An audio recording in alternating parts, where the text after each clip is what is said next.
Assalamualaikum warahmatullahi wabarakatuh. Bagaimana kabarnya? Kali ini kita akan membahas pola makan sehat, bergizi, dan seimbang. Sebelum masuk ke materi, kita lihat dulu untuk standar kompetensi dari materi ini, yaitu 3.10, memahami pola makan sehat, bergizi, dan seimbang, serta pengaruhnya terhadap kesehatan. Untuk indikatornya, 3.10.1, mengidentifikasikan konsep pola makan sehat, bergizi, dan seimbang, serta pengaruhnya terhadap kesehatan. 3.10.2, menjelaskan konsep pola makan sehat, bergizi, dan seimbang, serta pengaruhnya terhadap kesehatan. Selanjutnya, kita akan melihat tujuan pembelajarannya. Ya, siswa dapat mengidentifikasikan konsep pola makan sehat, bergizi, dan seimbang, serta pengaruhnya terhadap kesehatan,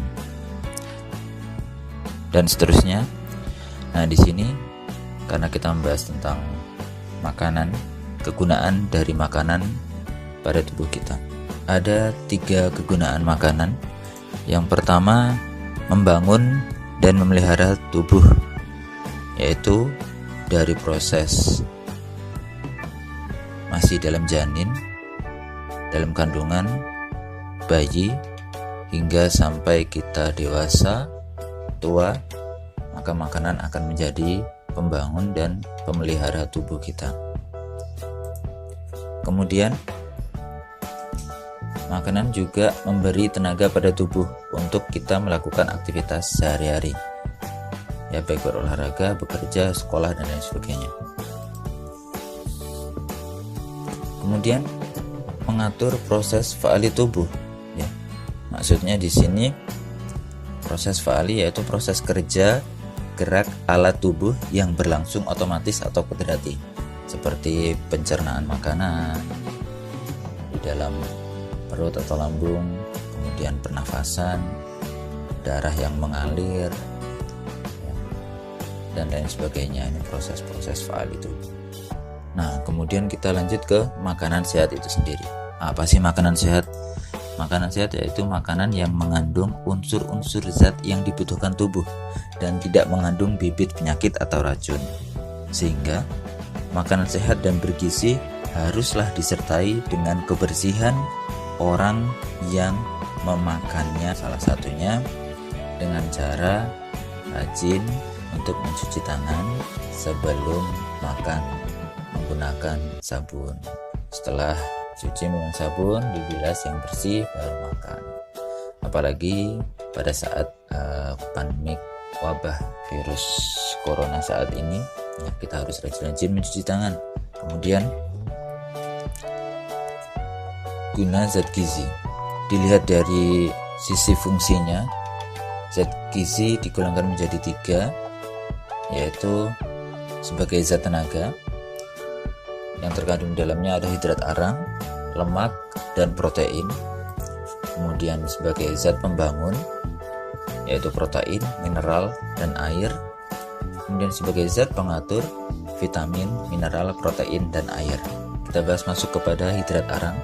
Hidrat arang atau karbohidrat disebut juga dengan istilah zat pati atau zat tepung atau zat gula. Sedangkan unsur-unsur pada hidrat arang ada karbon, ada hidrogen, ada oksigen. Kemudian molekul lemak. Molekul lemak terdiri dari karbon, hidrogen, dan oksigen. Yang mana fungsi utama dari lemak itu sebagai pemberi tenaga. Dan 1 gramnya lemak itu dapat membakar 9 kalori pada tubuh kita. Dan selain daripada pemberi tenaga, lemak juga sebagai bahan pelarut dari beberapa vitamin, yaitu vitamin A, D, E, dan K.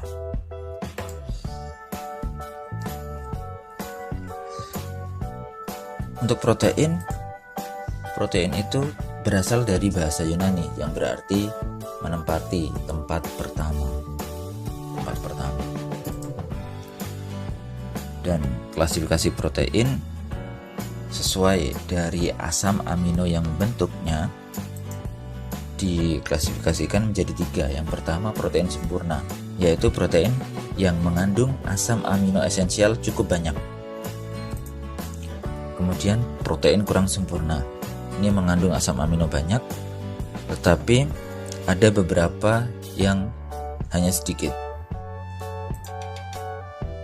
Kemudian protein tidak sempurna, yaitu protein yang hanya sedikit sekali mengandung asam amino esensial.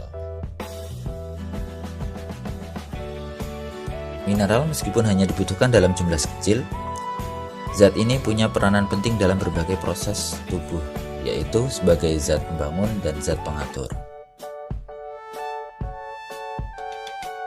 Kemudian vitamin adalah zat organik yang dibutuhkan tubuh dalam jumlah yang sangat sedikit, tetapi penting untuk mempertahankan kesehatan tubuh. Dan menurut sifatnya, vitamin digolongkan menjadi 2, yaitu vitamin yang larut dalam lemak. Ada vitamin A, vitamin D, vitamin E, dan vitamin K. Sedangkan yang kedua adalah vitamin yang larut dalam air. Di situ ada vitamin B dan vitamin C. Nah, selanjutnya adalah air. Kebutuhan tubuh akan air dikatakan menjadi yang nomor 2 setelah oksigen. Orang bisa hidup tanpa makanan untuk beberapa minggu, sedangkan tanpa air, orang hanya bertahan beberapa hari saja. Kehilangan 10% cairan tubuh akan sangat membahayakan. Kematian bisa terjadi bila kehilangan cairan hingga 20%. Dan selanjutnya, kita juga harus tahu tentang pengetahuan gizi salah. Gizi salah terbagi menjadi kekurangan gizi dan kelebihan gizi. Di sini kita akan bahas dari sisi yang kekurangan gizi. Tapi gizi salah itu apa dulu sih? Gizi salah adalah suatu keadaan yang disebabkan ketidakseimbangan antara jumlah zat gizi yang dikonsumsi dan jumlah yang dibutuhkan oleh tubuh. Tidak seimbang, bisa kelebihan, bisa kekurangan. Yaitu penyakit kurang kalori protein atau PKKP. Di sini salah satu contohnya adalah penyakit kwashiorkor atau yang lebih dikenal dengan penyakit kurang protein. Kemudian yang satunya adalah marasmus, yaitu penyakit kurang kalori. Kekurangan yang lain adalah kekurangan vitamin. Kurang vitamin A, kurang vitamin B, kurang vitamin C, kurang vitamin D, dan kurang vitamin K. Dan yang terakhir adalah kekurangan zat mineral, yaitu kurang kalsium dan fosfor, kurang zat besi, dan kekurangan yodium yang biasanya berakibat menjadi penyakit gondok. Oke, untuk pembahasan ini kita cukupkan sekian. Untuk lebih detailnya bisa kalian baca di buku paket. Terima kasih. Assalamualaikum warahmatullahi wabarakatuh.